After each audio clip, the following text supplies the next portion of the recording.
सभी भाइयों को जय भवानी जय राजपूताना। आज जो वीडियो मैंने देखी हमारे भाइयों के अंदर राणा और भाई बीरू सिंह, मतलब देख के लग रहा था कि देखो उस टाइम पे तो हम थे नहीं। जिस टाइम पे महाराणा सांगा, वीर महाराणा प्रताप, शिवाजी महाराज, इतने बड़े बड़े राजा महाराजा जब युद्ध लड़ते होंगे तो कैसा मतलब वो सीन ही अलग होता होगा। लेकिन आज जो देखा ना तो भाई सब रोम रोम ऐसा खड़ा हो गया भाई, खून में उबाल आ गया। मतलब जब अपने महापुरुषों के बारे में कोई नीच इंसान कोई टिप्पणी करे ना तो ऐसे कुछ लोग उनको, ठीक है। और सभी भाइयों को एकजुट होकर रहना चाहिए। दो छोटी मोटी आपसी मतभेद चलते रहते हैं ज़िंदगी में, पर जब ऐसी बड़ी कंट्रोवर्सी होती है ना, हमारे महापुरुष जिन्होंने देश के लिए क्या नहीं किया भाई, और मतलब महाराणा सांगा जी के बारे में यार क्या बयान दे दिया सोचो। जिन्होंने वीरता के क्या ही बोले भाई। अब जो राम जी जो सुमन है ना, जिसने वो बयान दिया है संसद में, पहली बात तो ये कि संसद जैसा मंच आपको मिला है, पब्लिक ने आपको वोट दिए, वोट देने के बाद आपको वहाँ भेजा किस लिए? उनकी परेशानी सॉल्व करने के लिए, ना कि हमारे देश के जो महापुरुष हैं उनका इतिहास खंगालने और उनके ऊपर कीचड़ उछालने के लिए। चलो भाई इतिहास खंगालो तुम, किसने मना किया, पर इतिहास पढ़ो तो सही अच्छे से। अब राम जी सुमन जी ने बयान दिया कि जो महाराणा जो बाबर था, बाबर के लिए महाराणा सांगा जी ने बुलाया था, इनवाइट किया था। किसको? इसको लोधी को हराने के लिए, जब लोधी उस टाइम पे शासक था दिल्ली का। तो बाबर को तो यहाँ के मुसलमान आदर्श मानते नहीं है, यहाँ के मुसलमान आदर्श मानते हैं किसको? अशफाकुल्लाह खान और जो APJ अब्दुल कलाम, इनको। चलो अच्छी बात है, मानना भी चाहिए। लेकिन जब राणा सांगा जी ने बुलाया था तो वो गद्दार हुए, और राजपूत और क्षत्रिय कौम है, गद्दार की औलाद। मतलब ये बयान महाराणा सांगा जी को गद्दार बोल दिया यार। कहाँ से ये रेफरेंस, कहाँ से भाई साहब, कौन सा इतिहास पढ़ रहे हो, कहाँ लिखा भाई बताओ। मैं तो 2 दिन से देख रहा हूँ भाई, 2 दिन से मैंने देखा भाई, कहाँ है ये लाइन, कहाँ है? गूगल पे नहीं मिली कहीं। मैंने एक सारी वीडियो खंगोल डाली 2 दिन में, फिर मैंने देखा कि स्वयं बाबर ने खुद लिखा बाबरनामा में। गूगल पे जाना भाई लोग, सर्च करना, बाबरनामा में खुद लिखा है ये रेफरेंस महाराणा सांगा जी के बारे में, कि भारत में, हिंदुस्तान में ऐसा वीर, अब जो भी है आप लोग पढ़ लेना।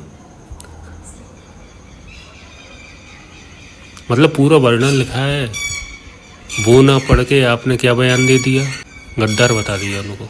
शर्म आनी चाहिए भाई ऐसे लोगों पे और ऐसी राजनीति पे। और सबसे बड़ी कि जो पार्टी के मुखिया हैं इनके, अखिलेश यादव, ये यादव जी देखो, वैसे तो मैं जानता हूँ जितने भी हमारे मित्र हैं अड़ोस पड़ोस में, और हमारे गांव से लग के बहुत सारे यादव अहीर समाज के बहुत सारे लोग रहते हैं जो हमारे सारे हिंदू भाई हैं। अगर आप उन सब को रिप्रेजेंट कर रहे हो, उस कौम को रिप्रेजेंट कर रहे हो, वैसे वो सारे हिंदू हैं, लेकिन आप ही ये भेदभाव का वो रखते हो, ठीक है। हजारों इंटरव्यू दिखा दूंगा आपको जो 2 मिनट में पलट जाते हो। मैंने तो भाई साहब अभी तक तो नहीं मैंने ऐसा देखा कि यदुवंश कुल में अपने ही महापुरुषों का अपमान करे कोई। वो फिर अखिलेश यादव जी ने इनके सपोर्ट में ये भी बोला कि इन्होंने एक और बयान दे दिया था कि अब इतिहास के पन्नों को ना उल्टा जाए। हमें भी पता है कि शिवाजी महाराज को टीका दाहिने पैर के अंगूठे से किया गया था। भाई ये भी कहाँ पे लिखा है? पता लगा कितना गिरोगे भाई, वोट के चक्कर में कितना गिरोगे, शर्म आनी चाहिए। और आज की जो युवा पीढ़ी है ना, सभी लोग इतिहास को चेक करो ना, सभी पढ़ो। इन जैसे दो कोणी के नेताओं के बहकावे में तो आओ मत। रेफरेंस लेना है तो नेताओं का मत लो, पढ़ो भाई, स्टडी करो, गूगल पे करो, जहाँ वो बुक मिले वहाँ जाओ, लाइब्रेरी जाओ, पढ़ो, नॉलेज लो, तो इनकी ज़रूरत ही नहीं पड़ेगी।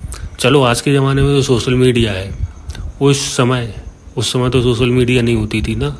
जिस समय पूरा इतिहास दबाया गया है, सोचो आज से 100 साल 50 साल ही समझ लो, ज़्यादा नहीं, 50 साल पहले कौन क्या जानता था। अब तो चलो जागरूक हो गए हैं सभी लोग, तो बहुत बहुत गलत और रेफरेंस में बचाया। और जब हमारे भाइयों ने करनी सेना मतलब जब आगरा पहुंची राम जी सुमन जी के यहाँ पे, तो वहाँ पे क्या लगा दिया इन्होंने, सफाई में बोल दिया कि वो तो की पत्थरबाजी की है, तोड़ फोड़ की है करनी सेवकों ने। भाई वीडियो देखो अच्छे से, सामने बंदा लहू लुहांग बैठा है और वो बता रहा है। चलो उसकी छोड़ो, वो झूठ बोल सकता है, वीडियो तो है ना। जब आप सामने से पत्थर फेंकोगे तो आत्मरक्षा के लिए क्या करेगा इंसान भाई? वो भी तो अपने आप को बचाएगा कि नहीं बचाएगा? तो इतना तो सबको पता है क्या हुआ था वहाँ, क्या नहीं हुआ था, सब जानते हैं। लेकिन आप इसके बाद बयान क्या देते हो एक्स पर, लंबी चौड़ी पोस्ट कि वो तो दलित था इसलिए क्षत्रिय समाज मानने के लिए चले। भाई ये कब तक खेलोगे विक्टिम कार्ड जाति वाला?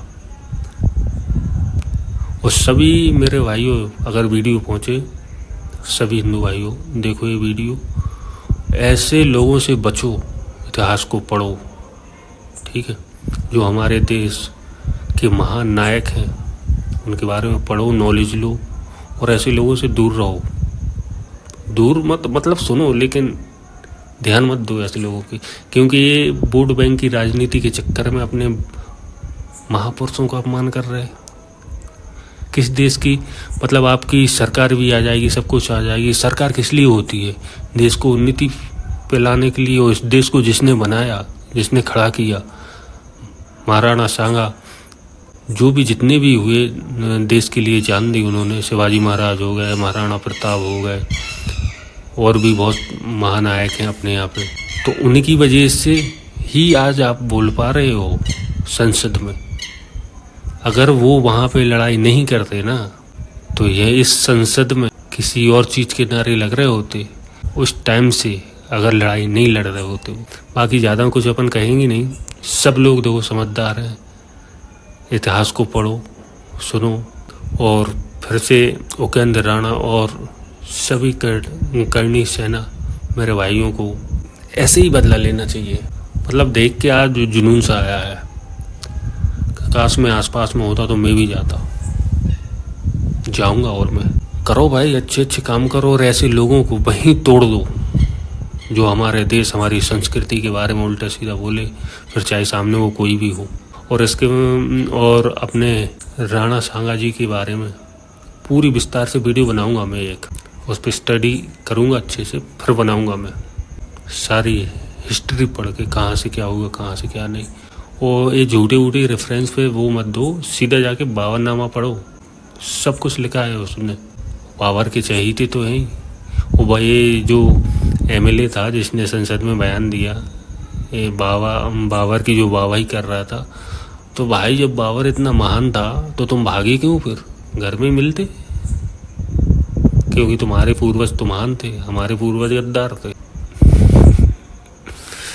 चलो बाकी छोड़ो ये सब बातें, मिलते हैं अगली वीडियो में। जय भवानी, जय राजपूताना।